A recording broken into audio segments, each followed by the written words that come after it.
Sebelum ceritanya dimulai, silakan tulis di kolom komentar dari daerah mana saja teman-teman yang menonton cerita ini.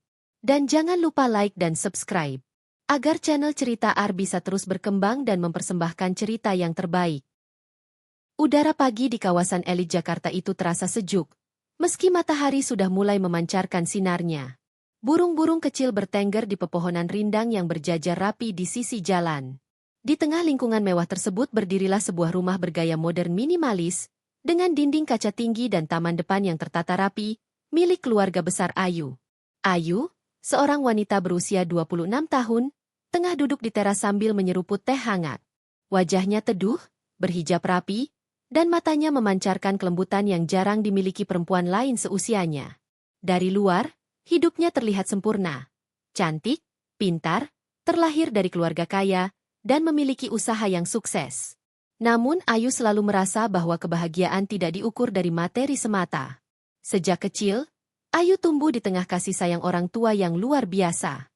Ayahnya, Hendra Prasetyo, adalah pemilik jaringan properti dan hotel di beberapa kota besar. Ibunya, Ratna Dewi, adalah wanita anggun yang aktif di berbagai kegiatan sosial.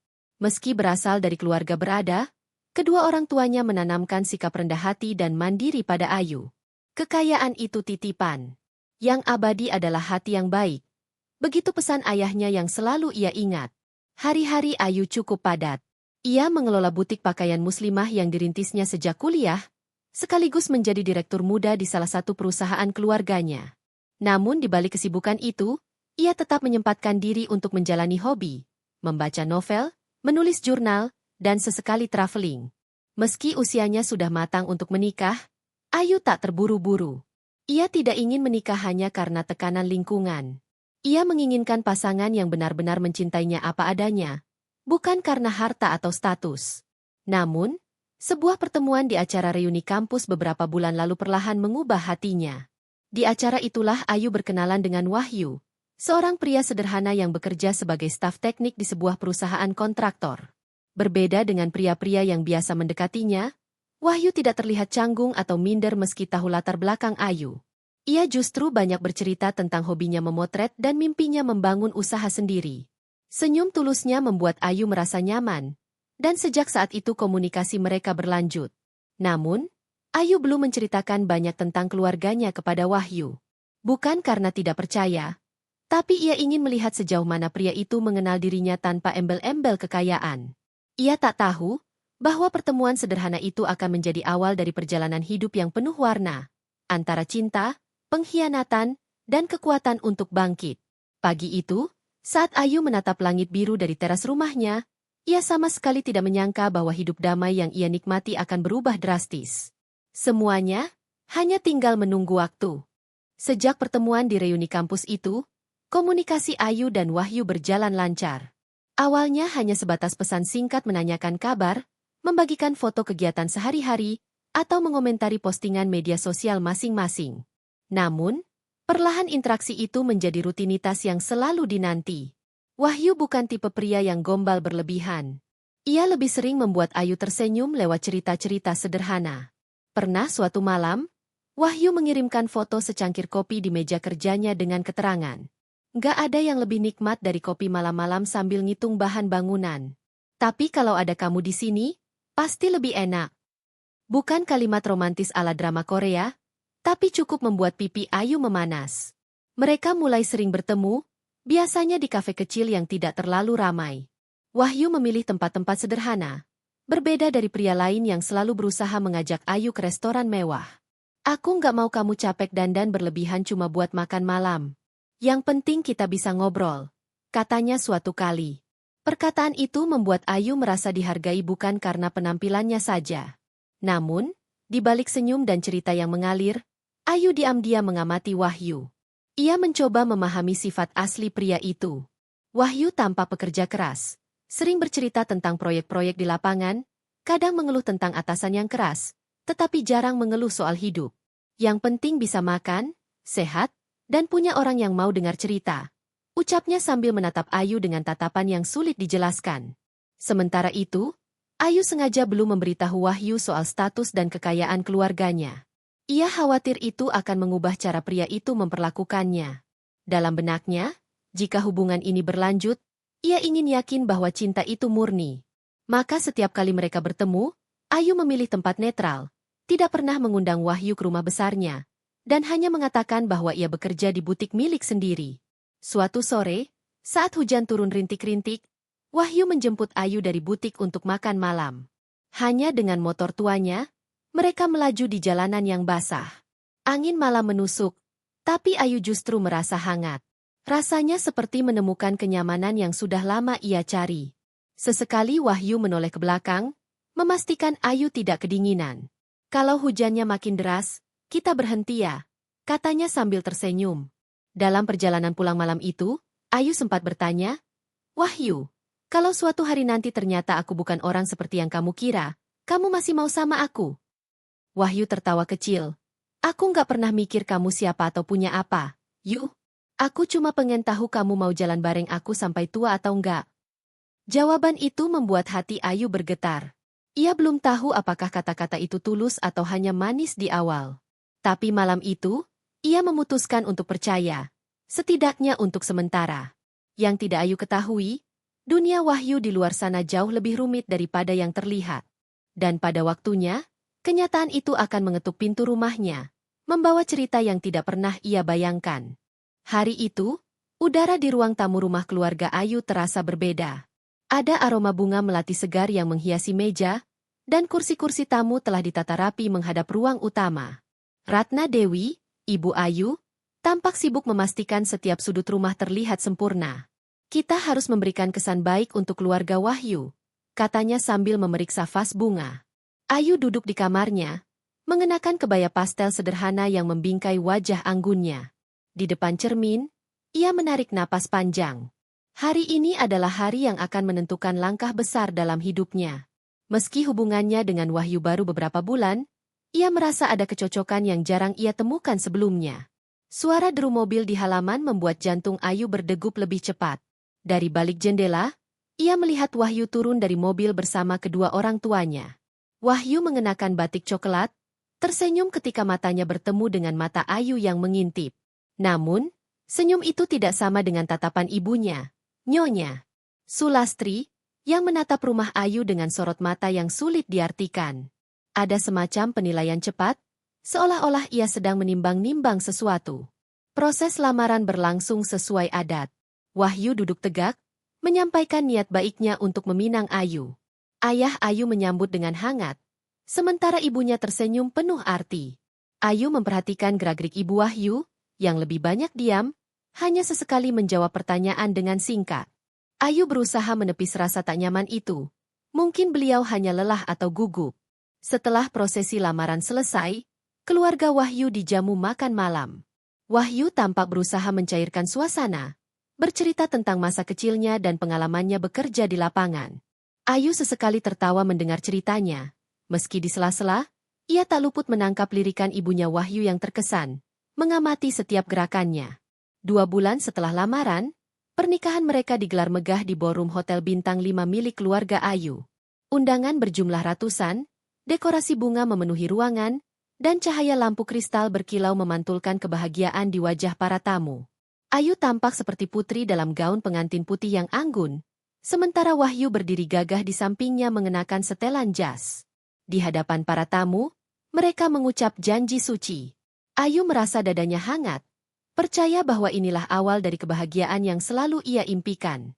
Wahyu menggenggam tangannya erat, seolah ingin meyakinkan bahwa ia akan selalu ada. Namun, di sudut ruangan, Nyonya Sulastri berdiri dengan ekspresi datar. Tidak ada senyum lebar seperti kebanyakan ibu yang menikahkan putranya, hanya pandangan penuh pertimbangan yang sulit diterjemahkan. Malam itu, setelah semua tamu pulang dan pesta usai, Ayu duduk di kamar pengantin yang mewah. Ia tersenyum lelah, mengenang setiap momen yang baru saja berlalu. Wahyu duduk di sampingnya, memegang tangannya. Aku janji akan selalu jaga kamu, Yu, bisiknya. Ayu tersenyum. Ia ingin percaya. Ia tidak tahu bahwa janji itu suatu hari akan menjadi luka yang paling sulit disembuhkan. Pagi pertama setelah pernikahan, sinar matahari menembus tirai kamar mereka yang besar dan nyaman. Ayu terbangun lebih dulu, memandang sekeliling ruangan dengan perasaan campur aduk, bahagia, gugup, sekaligus penuh harapan. Di sampingnya, Wahyu masih terlelap, napasnya teratur. Ayu tersenyum kecil, lalu turun dari ranjang untuk menyiapkan sarapan. Rumah mewah itu adalah hadiah pernikahan dari orang tua Ayu. Terletak di kompleks eksklusif dengan keamanan 24 jam, rumah tersebut memiliki taman luas di depan dan belakang, serta interior modern yang Ayu rancang sendiri. Meski semua fasilitas serba lengkap, Ayu memilih untuk mengurus beberapa hal rumah tangga sendiri, tidak sepenuhnya bergantung pada asisten rumah tangga. Ia ingin membangun suasana rumah yang hangat, bukan sekadar tempat tinggal. Wahyu tampak terkesan dengan kenyamanan rumah itu. Aku berasa kayak mimpi, ucapnya sambil memandangi taman belakang. Selama ini, aku cuma numpang tidur di kontrakan kecil. Sekarang, kita punya ini semua. Ayu tersenyum, meski dalam hati ia tahu, rumah ini sepenuhnya miliknya. Ia tidak pernah ingin Wahyu merasa minder, tapi juga berharap suaminya mengerti nilai dari semua yang mereka miliki. Hari-hari pertama berjalan indah. Mereka sarapan bersama di teras, pergi bekerja masing-masing, lalu pulang dan menghabiskan waktu menonton film atau sekadar berbincang. Wahyu sesekali membantu Ayu di dapur, dan Ayu menikmati kebersamaan itu. Ia percaya, meski latar belakang mereka berbeda jauh, cinta bisa menjembatani segalanya.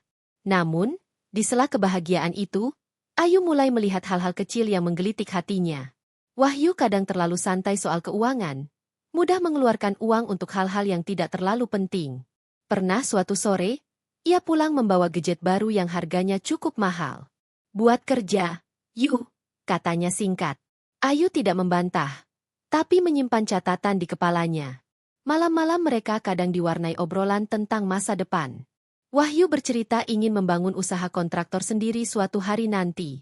Ayu mendukung penuh, bahkan menawarkan bantuan modal. Tapi setiap kali Ayu membahas rencana detail, Wahyu cenderung mengalihkan topik. Nanti aja kita pikirin. Nikmati dulu masa-masa awal ini, ujarnya. Meski begitu, Ayu memilih untuk melihat sisi positifnya. Ia percaya, semua orang butuh waktu untuk beradaptasi dalam pernikahan. Dan selama Wahyu memperlakukannya dengan baik, ia tidak akan memperbesar hal-hal kecil. Yang belum Ayu sadari, di luar sana ada mata yang terus memperhatikannya. Mata yang akan segera masuk dan mengubah dinamika rumah tangganya. Dan orang itu, bukan orang asing. Pagi itu, Ayu sedang merapikan meja makan ketika Wahyu pulang lebih awal dari biasanya. Raut wajahnya terlihat agak canggung, seolah sedang memikirkan cara menyampaikan sesuatu. "Yu," panggilnya sambil menggaruk kepala. Ayu menoleh. "Kenapa? Kok pulang siang?" "Aku tadi mampir ke rumah Mama. Kayaknya, Mama mau pindah sementara ke sini." Ayu terdiam sejenak. "Pindah? Maksudnya tinggal di sini?" "Iya. Cuma sementara. Katanya Mama lagi nggak enak badan, terus pengen deket sama aku. Lagian rumah Mama kan lumayan jauh dari sini, susah kalau mau sering ketemu." Ayu menarik napas pelan. Ia sebenarnya menyukai ruang privasi mereka berdua, apalagi rumah ini masih terasa baru untuk ditempati bersama. Tapi ia tidak mungkin menolak mentah-mentah. Bagaimanapun, itu ibu suaminya. "Kalau cuma sementara, nggak apa-apa," jawabnya akhirnya. 2 hari kemudian, sebuah mobil membawa koper dan kardus masuk ke halaman rumah. "Nying." Sulastri turun, mengenakan kebaya rapi dan perhiasan mencolok. Wajahnya terlihat segar, tidak seperti orang yang sedang sakit. Ayu menyambutnya dengan senyum sopan.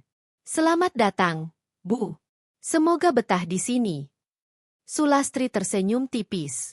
"Terima kasih, Yu. Semoga kita cocok ya."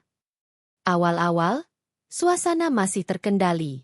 Sulastri sering membantu di dapur, meski beberapa kali ia mengubah susunan perabot sesuai seleranya tanpa bertanya. "Biar lebih enak dipakai," katanya singkat. Ayu hanya mengangguk, mencoba tidak mempermasalahkan. Namun, perlahan Ayu mulai merasakan rumah itu tak lagi sepenuhnya menjadi miliknya. Sulastri sering mengomentari cara Ayu memasak, caranya melipat pakaian, bahkan tata cara menerima tamu. "Dulu waktu aku seumuran kamu, aku udah bisa ngurus rumah sendirian tanpa pembantu. Semua rapi, gak ada yang tercecer. Ucapnya suatu sore sambil menggeleng melihat meja makan. Wahyu, yang mendengar komentar itu, hanya tersenyum. Namanya juga Mama, Yu. Udah biasa ngomong gitu. Ia tidak berusaha membela Ayu, dan itu membuat Ayu sedikit kecewa. Beberapa minggu kemudian, Sulastri mulai membawa teman-teman arisannya berkunjung ke rumah tanpa memberitahu sebelumnya. Ayu terpaksa menyiapkan minuman dan makanan mendadak, sambil menahan rasa tidak nyaman karena ruang pribadinya terasa terbuka untuk orang luar. Bahkan suatu kali, Sulastri berkomentar di depan tamunya, "Rumah ini enak ya, kalau nanti Wahyu bisa beli sendiri, pasti Mama senang banget." Ayu hanya tersenyum kaku. Ia tahu rumah ini sepenuhnya atas nama dirinya, tapi ia memilih diam. Ia berharap masa tinggal Sulastri benar-benar sementara, seperti yang Wahyu katakan. Tapi dalam hatinya, ada rasa tak enak yang sulit diabaikan, rasa bahwa kehadiran mertuanya ini bukan sekadar sementara. Sudah hampir 2 bulan sejak Nyonya Sulastri tinggal di rumah mereka. Awalnya Ayu berpikir kehadiran mertua hanya akan sebentar, namun kini tidak ada tanda-tanda beliau akan pergi. Bahkan, koper dan barang-barangnya sudah tertata rapi di salah satu kamar tamu, lengkap dengan lemari khusus yang dibelikan Wahyu. Pagi itu, Ayu bangun lebih awal untuk menyiapkan sarapan. Di dapur, ia mendapati Sulastri sedang memindahkan bumbu-bumbu dapur dari rak bawah ke rak atas. "Biar nggak gampang diambil pembantu," katanya singkat. Ayu menahan diri untuk tidak protes, padahal ia sendiri yang sudah mengatur dapur itu agar mudah dijangkau. "Iya, Bu," jawabnya sambil mencoba tersenyum. Saat sarapan, Ayu mencoba mengajak Wahyu berbicara. "Yah, kita belum ngobrol soal Mama. Katanya dulu cuma sementara." Wahyu menatapnya sebentar, lalu meletakkan sendok. "Ya kan? Mama betah di sini. Nggak masalah, kan? Rumah ini besar, nggak ada salahnya Mama tinggal bareng. Tapi, aku nggak dikasih tahu dulu, yah. Aku cuma butuh persiapan mental." Wahyu menghela napas. "Yu, Mama itu orang tua aku. Nggak enak kalau kita membatasi." Jawaban itu membuat Ayu terdiam. Dulu Wahyu selalu menempatkan mereka berdua sebagai prioritas, tapi sekarang ia mulai merasa pendapatnya tidak lagi dipertimbangkan. Apalagi, setiap kali Ayu menyampaikan keluhan kecil tentang kebiasaan Sulastri, Wahyu selalu membela ibunya. "Mama cuma mau bantu. Jangan dibesar-besarin." Begitu jawabnya hampir setiap waktu. Suatu sore, saat Ayu pulang dari kantor, ia menemukan ruang tamu dipenuhi kantong belanja. Wahyu duduk santai di sofa, sementara Sulastri tampak sibuk mengeluarkan barang-barang baru, vas mahal, hiasan meja, bahkan karpet baru. "Ini semua bagus. Yuk, Mama beliin buat rumah kita," kata Sulastri. Ayu terkejut. "Tapi, ini kan rumahku, Bu. Harusnya kita diskusikan dulu." Wahyu langsung memotong. "Ah, Yu, Mama cuma mau bikin rumah lebih cantik. Kamu nggak usah kaku." Malam itu, Ayu sulit tidur. Ia mulai merasa rumah mewah yang dulu menjadi tempat impiannya kini tak lagi memberi kenyamanan. Perlahan, batas privasinya terkikis, dan yang lebih menyakitkan, Wahyu tidak lagi sepenuhnya menjadi partner yang mendukungnya. Ia kini lebih sering berdiri di sisi ibunya. Di balik semua itu, Ayu tidak tahu bahwa ini hanyalah awal dari sesuatu yang jauh lebih besar. Sesuatu yang akan mengguncang pondasi rumah tangga mereka. Suatu Sabtu pagi, Ayu bangun lebih siang dari biasanya. Semalam ia lembur di kantor hingga larut. Saat turun ke dapur, ia mendapati suara riuh dari ruang makan. Nyeng. Sulastri sedang duduk bersama 2 orang wanita yang Ayu kenal sebagai teman arisan mertuanya, lengkap dengan hidangan sarapan mewah yang bukan buatan Ayu. "Oh, Yu, kamu baru bangun?" sapa Sulastri sambil melirik jam dinding. Ayu tersenyum tipis. "Iya, Bu. Tadi malam lembur." Salah satu tamu terkekeh. "Wah, enak ya tinggal di rumah mewah. Kerja pun santai bisa bangun siang." Ayu hanya menelan ludah, tidak ingin membalas. Setelah tamu-tamu pergi, Ayu masuk ke dapur untuk membereskan piring. Di sana, ia mendapati rak bumbu dapur yang sudah ia susun kembali, diacak lagi oleh Sulastri. "Bu, boleh nggak kalau raknya saya atur seperti biasa? Soalnya saya yang paling sering masak." Sulastri menoleh, nadanya terdengar datar. "Kamu itu masih muda, Yu. Belajar deh dengerin orang tua. Mama sudah pengalaman urus rumah bertahun-tahun, tahu mana yang paling enak dan rapi. Ayu menarik napas dalam-dalam. Saya menghargai pengalaman ibu, tapi ini rumah saya. Saya cuma minta supaya penataannya sesuai kebiasaan saya. Sulastri mendengus. Rumah kamu? Kalau nggak ada Wahyu, kamu nggak akan punya keluarga ini, Yu. Jadi jangan merasa semuanya punya kamu sendiri. Kata-kata itu menusuk hati Ayu. Ia menahan air mata, tapi amarahnya mulai naik. Malamnya, ia menceritakan kejadian itu pada Wahyu, berharap suaminya mengerti. Yah, aku cuma pengen rumah ini tetap seperti yang kita sepakati. Mama terlalu banyak mengubah. Yu, kamu ini kenapa sih? Mama cuma mau yang terbaik. Kamu jangan egois. Potong Wahyu dengan nada kesal. Aku egois? Yah, ini rumahku. Aku cuma minta dihargai sedikit. Wahyu berdiri dari sofa, wajahnya memerah. Kamu pikir tanpa mama aku bisa jadi seperti sekarang? Kamu terlalu sensitif. Kalau nggak bisa terima mama, berarti kamu nggak terima aku. Ayu terdiam. Itu pertama kalinya Wahyu membentaknya. Suasana rumah malam itu terasa dingin dan tegang. Bahkan saat makan malam, mereka hampir tidak berbicara. Dan di balik diam itu, Ayu tahu, hubungan mereka sudah mulai retak. Retakan kecil yang jika dibiarkan, akan merobek segalanya. Sejak pertengkaran itu, hubungan Ayu dan Wahyu terasa renggang. Mereka berbicara seperlunya, lebih sering menghindar daripada duduk bersama. Wahyu mulai pulang lebih malam, dengan alasan pekerjaan yang menumpuk. Ayu ingin percaya, tapi hatinya tak tenang. Suatu sore, saat Ayu pulang kerja lebih awal, ia mendapati ruang tamu sepi. Namun, dari halaman belakang terdengar suara tawa. Ia mengintip dari jendela dapur. Di sana, Wahyu duduk bersama ibunya dan seorang perempuan muda yang belum pernah ia lihat sebelumnya. Perempuan itu berambut panjang, mengenakan gaun sederhana namun pas di tubuhnya, dan tertawa manis pada setiap kata-kata Wahyu. Ayu menahan napas. Ia masuk ke ruang tamu dan menyapa dengan suara setenang mungkin. Assalamualaikum. Sulastri menoleh dengan ekspresi datar. Oh, Yu, ini loh, kenalin. Namanya Rani, anak teman Mama. Dia lagi cari kerja. Mama pikir Wahyu bisa bantu. Rani tersenyum sopan. Senang bertemu, Mbak Ayu. Ayu membalas senyum, meski di dalam dadanya ada rasa asing yang tidak enak. Senang bertemu juga. Wahyu terlihat sedikit gugup, tapi tak banyak bicara. Hari-hari berikutnya, nama Rani mulai sering muncul di percakapan Sulastri. Rani itu anaknya rajin, pintar masak, sopan. Jarang ada perempuan kayak dia sekarang, ucapnya saat makan siang, menatap Wahyu sambil tersenyum penuh arti. Ayu pura-pura sibuk mengaduk sup di mangkuknya. Suatu malam, Ayu melihat Wahyu menerima telepon di teras. Suaranya lembut, bahkan sesekali tertawa kecil. Saat ia masuk, Wahyu buru-buru mematikan panggilan. Siapa? Tanya Ayu singkat.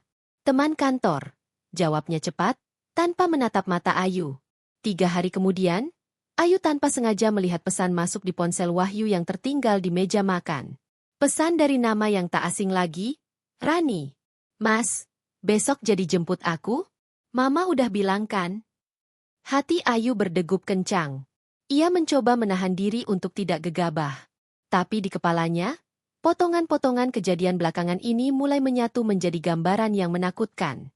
Dan di sudut rumah itu, Nyonya Sulastri hanya tersenyum puas, seolah sedang menunggu sesuatu yang lebih besar terjadi. Sejak pertemuan dengan Rani, Ayu merasa rumahnya bukan lagi tempat yang aman. Tiap kali ia pulang, selalu ada kemungkinan ia akan menemukan Rani duduk di ruang tamu, berbicara hangat dengan Wahyu dan Sulastri. Awalnya Ayu mencoba memaklumi, menganggap semua ini hanya soal membantu teman. Namun semakin lama, kebersamaan mereka terasa terlalu sering, terlalu intim. Suatu sore, Ayu pulang lebih cepat dari kantor. Begitu membuka pintu, ia melihat Wahyu dan Rani duduk bersebelahan di sofa, menatap layar ponsel bersama. Sulastri duduk di kursi seberang, memandangi mereka sambil tersenyum puas.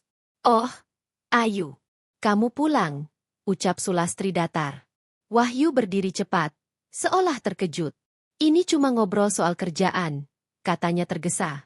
Ayu mengangguk pelan. Kerjaan sampai harus di rumah? Tanyanya tanpa senyum. Sulastri langsung memotong. Yu, jangan suzon. Nggak semua yang kamu lihat itu buruk. Beberapa hari kemudian, Ayu mendengar percakapan samar antara Sulastri dan Wahyu di ruang makan saat ia hendak turun dari kamar. Yu itu terlalu sibuk kerja. Yah, suara Sulastri terdengar pelan tapi jelas. Perempuan yang baik itu fokus urus suami. Mama lihat Rani itu tipe yang pengertian. Wahyu diam, tapi tidak terdengar membantah. Itu membuat hati Ayu terasa diremas. Malam itu, Ayu mencoba bicara. Yah, aku ngerasa belakangan ini kamu lebih dekat sama Rani. Wahyu menghela napas panjang. Kamu ini kenapa sih? Rani cuma teman. Mama yang minta aku bantu dia. Kamu jangan cemburu nggak jelas. Bukan cemburu nggak jelas. Aku cuma ngerasa ada yang berubah dari kamu. Ayu menatap matanya. Namun, tatapan Wahyu dingin. Kalau kamu nggak bisa percaya sama aku, mau sampai kapan rumah tangga ini bertahan? Ayu terdiam. Kata-kata itu menamparnya. Bukan karena kerasnya suara Wahyu, tapi karena ia tahu jarak di antara mereka semakin lebar. Sulastri berhasil membuatnya terlihat seperti istri yang curiga, cerewet, dan sulit diajak kompromi. Dan entah bagaimana, Ayu mulai menyadari, perang ini tidak akan dimenangkan dengan sekadar kata-kata manis. Akan ada saatnya ia harus melawan, atau ia akan kehilangan segalanya. Hari Minggu biasanya Ayu gunakan untuk beristirahat atau berbelanja kebutuhan rumah. Namun pagi itu, ia terbangun oleh suara tawa keras dari ruang tamu. Saat turun, ia melihat Sulastri, Wahyu, dan Rani duduk bersama sambil menatap album foto pernikahan Ayu dan Wahyu, sesuatu yang jarang mereka sentuh. Oh, Yu. Nih lihat, dulu Wahyu ganteng banget ya waktu nikah. Ucap Sulastri sambil tersenyum ke arah Rani. Rani tersipu. Iya, Bu. Wahyu memang kelihatan dewasa dan rapi. Ayu merasakan sesuatu yang aneh dari percakapan itu. Seolah ada pesan tersembunyi yang sengaja ditujukan untuknya. Tak lama kemudian, Sulastri mulai berbicara lebih terbuka. Mama pikir, yah, kalau aja dulu kamu ketemu perempuan kayak Rani sebelum nikah, pasti hidup kamu lebih tenang. Wahyu tersenyum samar, tidak membantah, hanya melirik Ayu sekilas. Ayu memilih tidak ikut duduk. Ia masuk ke kamar, menutup pintu, dan mencoba menenangkan diri. Namun di benaknya, alarm sudah berbunyi kencang. Ia merasa Sulastri sedang membentuk opini di pikiran Wahyu, sedikit demi sedikit. Malamnya, Ayu mendengar suara notifikasi ponsel Wahyu. Saat Wahyu sedang mandi, ponsel itu tergeletak di meja. Hatinya berdebar. Pesan dari Rani. Besok jangan lupa jemput aku ya, Mas. Mama udah setuju. Kata, Mama, di pesan itu jelas mengacu pada Sulastri. Ayu mulai mencatat tanggal dan isi pesan di sebuah buku kecil. Ia tahu, jika ingin membongkar semua ini, ia perlu bukti yang jelas. Bukti yang bisa membuka mata Wahyu atau setidaknya membungkam Sulastri. Beberapa hari kemudian, Ayu sengaja meminta izin cuti dari kantor. Pagi-pagi ia diam-diam mengikuti Wahyu yang berangkat dengan mobil. Ia mengira Wahyu langsung ke kantor. Tapi ternyata mobil itu berhenti di depan sebuah kafe kecil. Rani sudah menunggu di sana. Mereka masuk bersama, duduk di sudut ruangan, berbicara sambil tertawa. Ayu memotret dari kejauhan, tangannya bergetar. Perasaan sakit hati bercampur amarah memenuhi dadanya. Saat itu ia berjanji, jika ini benar rencana untuk menyingkirkannya, ia tidak akan tinggal diam. Namun, ia juga tahu, permainan Sulastri baru saja dimulai. Sejak melihat langsung kedekatan Wahyu dan Rani di kafe, Ayu memutuskan untuk tidak lagi bereaksi secara emosional di depan mereka. Ia sadar, setiap ledakan amarahnya justru akan menjadi bahan bagi Sulastri untuk menjelekkan dirinya. Kali ini, ia memilih jalan yang berbeda. Tenang di luar, bergerak di dalam. Pagi itu, Ayu bangun lebih awal, membuat sarapan lengkap untuk semua orang. Saat Sulastri turun, ia tersenyum manis. Selamat pagi, Ma. Sarapannya Ayu yang masak. Sulastri sedikit terkejut, tapi tetap bersuara datar. Bagus kalau kamu mau begitu. Wahyu pun terlihat heran melihat sikap Ayu yang tiba-tiba ramah. Kamu nggak masuk kerja hari ini? Ada urusan pribadi, jawab Ayu sambil menatapnya sebentar. Urusan pribadi itu sebenarnya adalah bertemu seorang teman lamanya yang bekerja di firma hukum. Ayu menceritakan secara garis besar masalahnya, tanpa menyebut nama, dan meminta saran tentang hak-haknya sebagai istri, termasuk soal kepemilikan rumah yang saat ini mereka tinggali. Temannya memberikan beberapa masukan penting, bahkan menyarankan Ayu untuk mengumpulkan bukti yang kuat jika nanti masalahnya berlanjut ke jalur hukum. Sepulangnya ke rumah, Ayu mulai lebih cermat. Setiap kali Wahyu pergi dengan alasan, urusan kerja, atau antar Rani, ia mencatat tanggal, jam, dan aktivitasnya. Ia juga menyimpan salinan pesan yang berhasil ia lihat di ponsel Wahyu. Sementara itu, Sulastri mulai merasa aneh. Yu, kamu nggak marah lagi kalau Wahyu pulang telat? Tanyanya suatu sore. Ayu tersenyum lembut. Marah untuk apa? Ma? Wahyu kan tahu apa yang dia lakukan. Jawaban itu membuat Sulastri sedikit bingung. Tapi ia tidak menyadari bahwa ketenangan Ayu adalah pertanda bahwa badai sedang dikumpulkan. Malam itu, saat semua sudah tidur, Ayu duduk di meja kerja kecil di kamarnya, menatap foto-foto yang ia ambil di kafe, catatan yang mulai tebal, dan beberapa dokumen rumah yang ia temukan di laci. Tangannya mengetuk meja pelan. Kalau mereka pikir aku akan menyerah, mereka salah besar, gumamnya. Ayu tahu, waktunya belum tiba.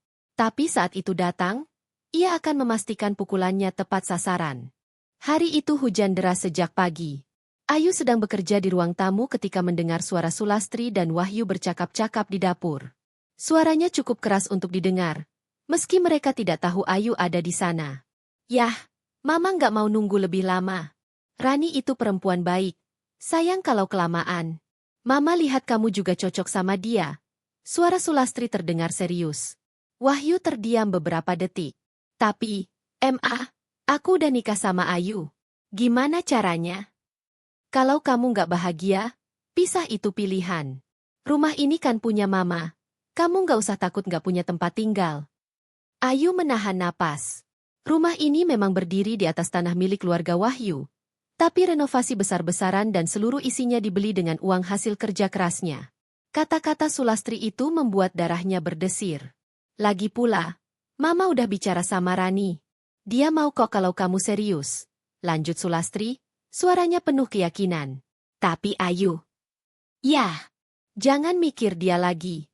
Dia terlalu sibuk sama karirnya, nggak urus kamu. Mama yakin Rani bisa bikin kamu lebih bahagia. Ayu buru-buru berdiri, berpura-pura mengambil air minum di dapur. Saat ia masuk, Sulastri langsung diam. Kok sepi? Dari tadi kayaknya rame, tanya Ayu dengan nada santai. Cuma ngobrol biasa, jawab Wahyu cepat. Ayu tersenyum tipis, lalu berjalan kembali ke ruang tamu. Namun dalam hati, ia tahu Sulastri sudah semakin berani. Malamnya, Wahyu tampak gelisah. Ia duduk di tepi ranjang, memegang ponselnya. Yuk, kalau misalnya, ya, kita pisah, kamu gimana? Tanyanya tiba-tiba. Ayu menatapnya dalam. Itu yang kamu mau? Wahyu terdiam. Aku cuma tanya. Kalau itu yang kamu mau, aku nggak akan minta kamu bertahan. Tapi jangan pikir aku akan pergi dengan tangan kosong. Jawab Ayu tenang.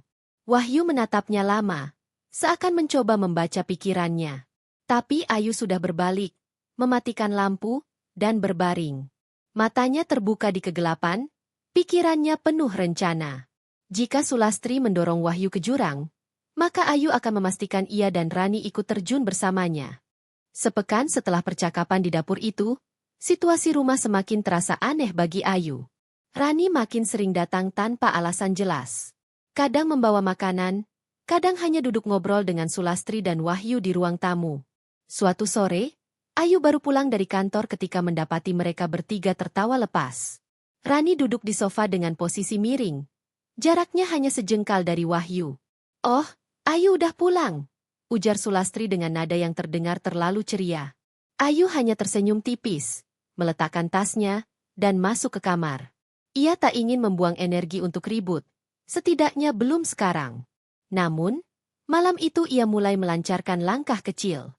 Ia memindahkan sebagian dokumen penting, sertifikat rumah, bukti transfer, dan surat-surat kepemilikan barang, ke brankas di kantornya.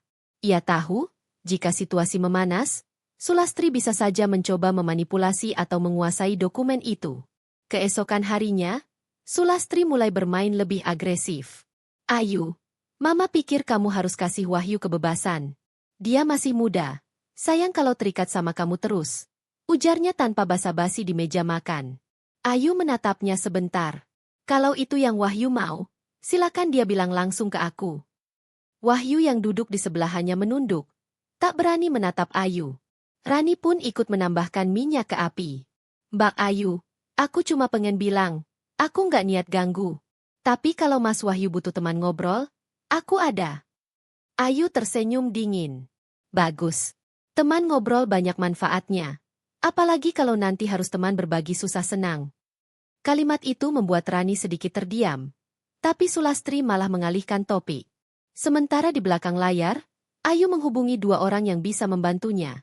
Seorang sahabat yang bekerja di bidang properti dan seorang kenalan di media lokal. Ia belum tahu kapan waktunya tepat. Tapi ia sudah menyiapkan semua informasi tentang siapa sebenarnya yang membiayai rumah ini, dan bagaimana reputasi keluarga Wahyu jika cerita itu keluar. Ayu sadar, pertempuran ini bukan soal emosi semata. Ini soal strategi. Dan ia bertekad, sekali menyerang, ia akan memastikan Sulastri dan Rani tidak punya ruang untuk bangkit kembali. Ayu tahu, melawan orang seperti Sulastri dan Rani butuh kesabaran. Langkah yang terlalu cepat justru bisa memancing mereka berhati-hati. Maka, jebakannya harus dimulai dengan membuat mereka percaya bahwa ia sudah menyerah. Pagi itu, Ayu memasak sarapan favorit Sulastri, lodeh nangka dengan tempe goreng garing. Saat menghidangkannya, ia berkata manis. "Ma, aku mau minta maaf kalau selama ini banyak salah. Aku juga mau lebih fokus sama kerjaan. Jadi kalau nanti aku sering pulang malam, jangan khawatir. Ya." Sulastri langsung tersenyum puas. Bagus kalau kamu sadar.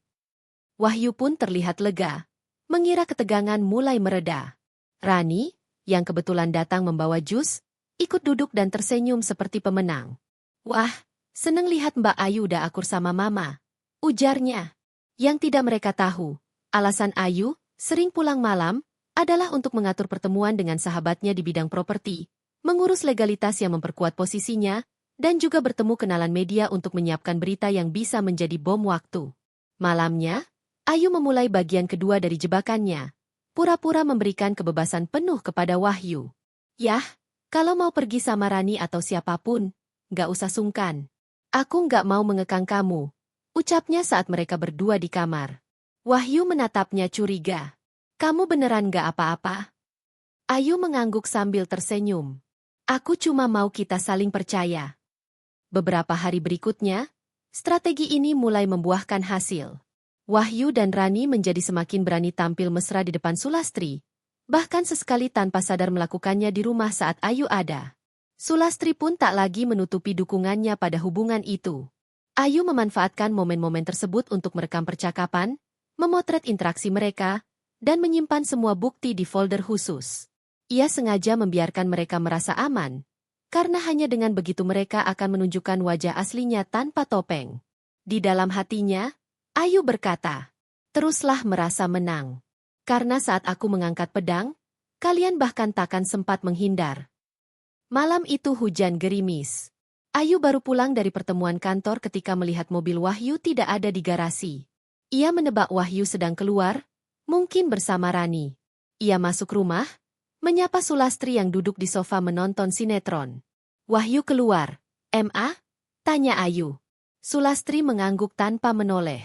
"Iya, ada urusan." Ayu hanya tersenyum tipis. "Urusan?" pikirnya, kata yang selalu dipakai untuk menutupi kebohongan. Sekitar pukul 10 malam, Ayu mendapat pesan dari sahabatnya, Dina. "Yu, aku barusan lihat Wahyu sama Rani di kafe daerah selatan. Mereka mesra banget, pegang-pegangan tangan. Aku sempet foto." Ayu segera membalas, meminta Dina mengirimkan foto itu. Saat melihatnya, ia tahu ini bukan sekadar bukti hubungan terlarang, ini adalah celah besar. Dalam foto itu, Jelas terlihat Wahyu memberikan kotak kecil kepada Rani. Kotak itu terbuka, menampakkan cincin berlian. Keesokan paginya, Ayu pura-pura seperti biasa. Ia menyiapkan sarapan, bahkan membuatkan kopi untuk Wahyu. Namun, ia sudah menyiapkan jebakan kedua, menaruh ponselnya di sudut meja makan dengan kamera merekam. Saat mereka bertiga, Ayu, Wahyu, dan Sulastri, duduk, Ayu berkata santai. Wahyu, kemarin kamu beli cincin? Buat siapa? Wahyu langsung tersedak, sementara Sulastri menoleh cepat. Buat temen, jawabnya gugup. Ayu tersenyum. Oh, temen ya? Temen yang kemarin kamu gandeng di kafe? Cantik sih, cocok sama kamu. Sulastri mencoba menengahi. Ayu, jangan suzon. Itu urusan Wahyu. Justru itu, Ma. Aku cuma pengen tahu aja. Kan aku istrinya. Ucap Ayu tenang, tapi matanya menusuk. Setelah sarapan, Ayu menyendiri di kamar, menyalin rekaman percakapan itu ke laptop pribadinya, lalu menambahkannya ke folder bukti. Ia tahu, dengan foto cincin dan rekaman ini, ia sudah memegang senjata yang bisa memukul balik kapan saja. Namun, ia belum akan menyerang sekarang. Ia ingin Wahyu dan Rani terperosok lebih dalam, hingga mereka sendiri yang menghancurkan pijakan terakhir mereka. Kesalahan ini hanya awal, dan Ayu akan memastikan langkah selanjutnya menjadi pukulan telak. Ayu tahu, serangan terbaik bukan hanya membongkar keburukan lawan, tapi melakukannya di waktu dan tempat yang membuat mereka tak bisa menutupinya. Ia mulai merangkai rencana dengan hati-hati, menggabungkan semua bukti yang ia miliki, foto, rekaman, dan informasi keuangan, dengan satu tujuan, menjatuhkan mereka di depan orang-orang yang mereka hormati. Langkah pertamanya adalah memanfaatkan undangan reuni keluarga besar Wahyu yang akan diadakan di rumah salah satu kerabat kaya mereka. Reuni itu biasanya dihadiri puluhan anggota keluarga, termasuk para tetua yang sangat peduli pada citra dan reputasi. Ayu sengaja mendekati salah satu sepupu Wahyu yang cukup dekat dengannya, pura-pura bertanya soal acara dan memastikan bahwa Sulastri, Wahyu, dan bahkan Rani akan hadir. Sepupunya berkata santai, "Iya, Mbak Rani diajak sama Mama Wahyu. Katanya biar kenal keluarga." Ayu tersenyum dalam hati. Bagus. Ini akan jadi panggung yang sempurna. Malam itu di kamarnya, Ayu mulai mengatur presentasi rahasia. Ia menyusun foto-foto Wahyu dan Rani ke dalam slide, melengkapinya dengan rekaman suara yang membuktikan perselingkuhan mereka. Ia juga menambahkan data kepemilikan rumah yang jelas menunjukkan bahwa rumah mewah tempat mereka tinggal sepenuhnya milik Ayu. Untuk menyempurnakan jebakan, Ayu meminta bantuan sahabatnya, Dina, yang punya keahlian di bidang IT. Dina setuju membantu menyiapkan proyektor kecil yang bisa dihubungkan ke laptop tanpa terlihat mencolok. Nanti tinggal colok di acara, dan, boom, kata Dina sambil tersenyum licik. Sementara itu, Ayu tetap menjaga sikap manis di rumah. Ia tidak menunjukkan sedikit pun tanda bahwa ia tahu atau marah.